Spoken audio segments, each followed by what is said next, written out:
So mu je kai tsaye ga bude pixel lab na kan wayar mu kamar yadda yake a nan, wanda bayan mun bude shi zai buƙaci da mu dawo da aiki. Za mu taba cancel. Abu na farko da zamu fara yi shine zamu yi deleting na wannan rubutun ta hanyar taba A da kuma taba deleting. So bayan mun gama goge wannan rubutun, so zamu canza size da muke so mu yi aiki da shi a mazannin background ta hanyar taba wannan dashi guda uku da suke saman screen kamar yadda yake a nan. Daga nan akwai image size, zamu selecting image size. Ana akwai custom, so zamu taba custom. Daga nan akwai square, akwai profile picture square. So zamu taba YouTube thumbnail ko kuma YouTube channel banner. So dukan wanda muka taba daidai ne. Bayan mun taba zamu ga size din ya canju kamar yadda muke gani a nan, sai mu taba OK, wanda wannan shine zai bamu damar da zamu sticker ta kwance. So bayan kammala wannan abu na gaba da zamu yi shine zamu so daga nan zamu taba wannan abun wanda shine zai bamu option kamar yadda muke gani. Daga nan akwai color, zamu taba color, wanda mun taba color daga nan zamu ga akwai color, kasa akwai gradient kamar yadda yake haka. So mun taba gradient zamu duba a hankali, zamu ga wannan kalan, zamu canja sufurin abun kamar yadda yake a nan wajen. So bayan mun kammala da wannan zamu taba alaman good, wanda shine zai bamu dama zai bamu dama ya zama ciwon kalan ta dawo yadda muke gani a nan wajen. So bayan mun kammala da wannan zamu zo zamu taba wannan abun na tsakiya kamar yadda yake a nan wajen. So bayan mun taba shi ana akwai shapes, zan yi selecting shapes kamar yadda muke gani. Bayan na yi selecting shapes ya fito, zan yi expanding din shi ta hanyar sa dan ya zana in ja shi zuwa sama ko kasa kamar yadda muke gani haka.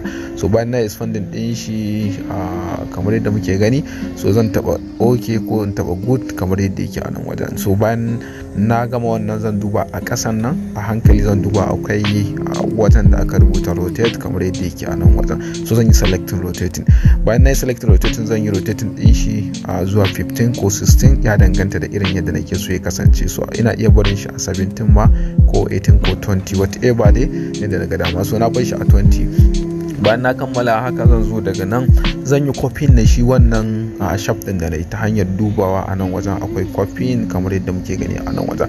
So bayan na yi selecting na wannan copy din zan matse shi, zan kama wannan abun zan matse shi zuwa kaɗan ko rage ya wato faɗinsa kamar yadda muke gani a nan wajen. So zan daidaita shi haka.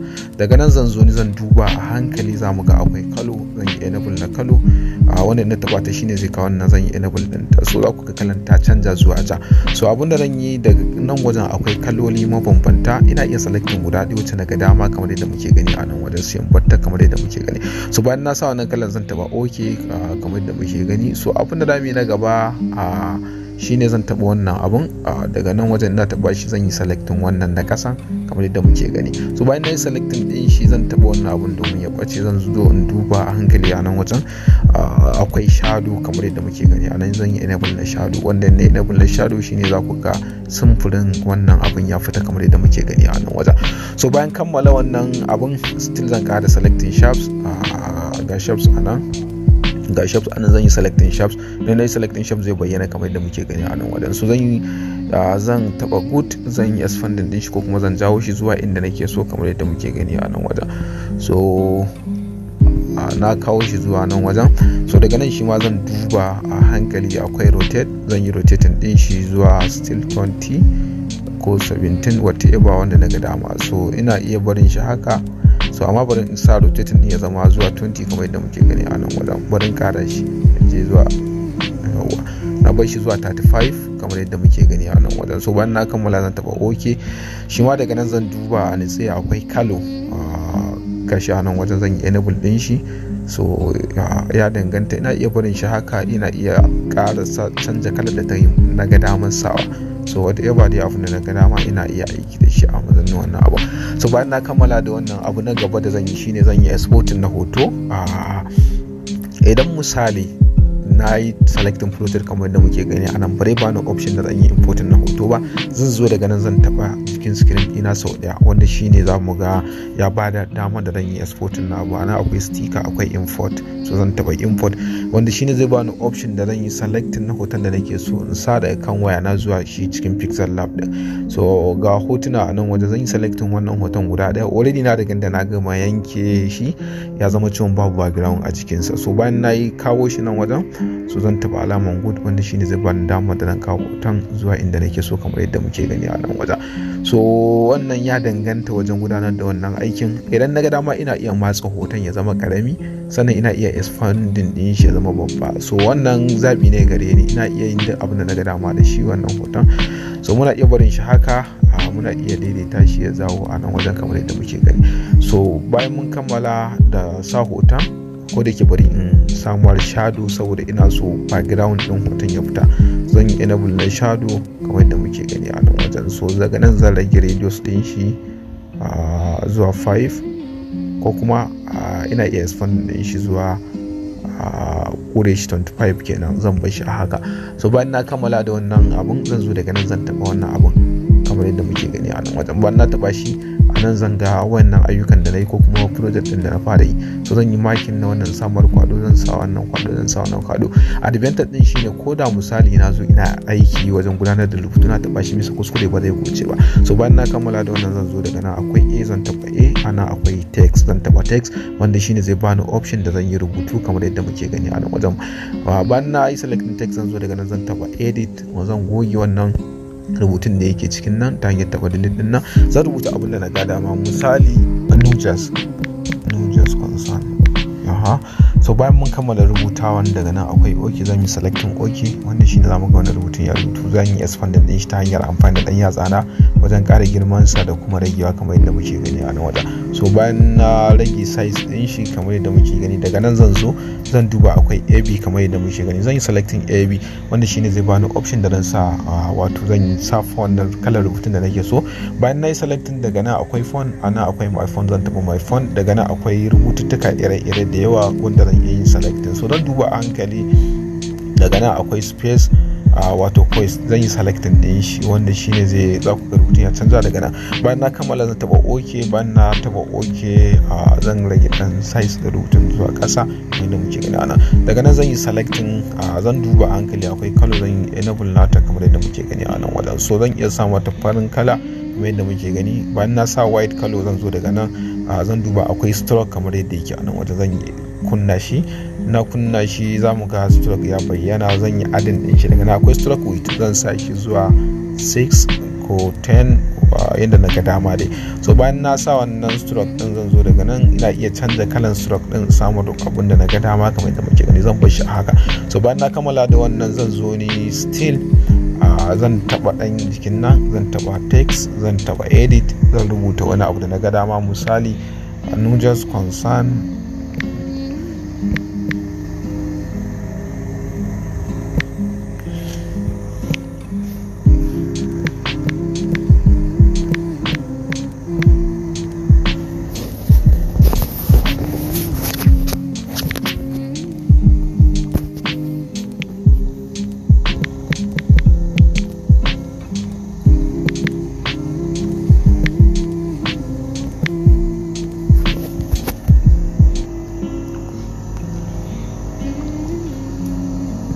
So bayan na kammala, zan zo ne shi ma wannan rubutun ina iya canza kalarsa ta hanyar zuwa duba AB wato font. Zan yi selecting kalar da na ga dama. A wannan na zo font wanda shi pixel lab ya zo da shi, na yi selecting wannan kalan wanda za mu ga ita za ta canza kamar yadda muke gani ana. So still zan zo zan yi enable na kalar da nake so in sa akan wannan rubutun. Gashi daga nan wajen kalar da na ga dama ya zan iya adin ɗinta kamar yadda muke gani a nan wajen. So ina iya sa wannan bakar, bayan na sa baki zan duba akwai size kamar yadda muke gani. Zan yi rage size din zuwa 40 ko kasa da haka. Bayan na kammala, zan zo daga nan akwai spacing, zan taba spacing, zan yi enable din spacing zuwa 10 kamar yadda muke gani a nan wajen. So wannan nujas concern din ya zama yayi dan duhu. So zan zo daga nan zan duba akwai background kamar yadda yake a nan, zan taba background, zan yi enable na background. So background zan samu shi white color saboda ina so na rubutun yau. To bayan na samu white background, zan yi na akwai left hand, na yi exporting din shi. Daga nan ma akwai zan yi exporting din shi zuwa yawa. So ina iya barin shi haka. So bayan na kammala da wannan, da kasan nan idan ina so zan rubuta sunan ita wannan, misali zan zo zan taba text kamar yadda yake a nan, zan taba edit a nan, zan goge wannan rubutun. Zan shigar da sunan da nake so in sa, let's say Aisha. Bayan na kammala, zan taba wannan good OK kamar yadda muke gani. Zan yi expanding da rubutun Aisha kamar yadda muke gani a nan wajen. So zan zo daga nan zan duba kalar rubutun da nake so in sa ta hanyar duba AB wato font. Zan zo daga nan zan yi enable na kalar rubutun da nake so in sa mata. Anan zan duba wanda ya mun, ina iya barin wannan so sashi ana. Amma abin da ya kamata na yi shine wannan rubutun ya kamata da capital letter zan yi, so zan duba edit kamar yadda yake anan. Zan taɓa wannan abun sau ɗaya, wannan T ɗin zan taɓa ta. So bayan na kammala zan taɓa wannan abun, zan yi expanding na rubutun, zan rage size ɗinsa kamar yadda muke gani, so zan bar shi haka. So bayan na kammala zan zo in samar kalan zan iya samar gradient, zan iya samar whatever kalar da na ga dama. Na samar gradient, zan zo daga nan zan yi enable na stroke, wanda shine zai ba rubutun dama ya fitar da kalan shi. So mun kammala da wannan. So misali tunda an gama kasan nan muna iya rubuta sunan ita wannan ko mahaifi ko mahaifiya. So zan goge wannan rubutun Aisha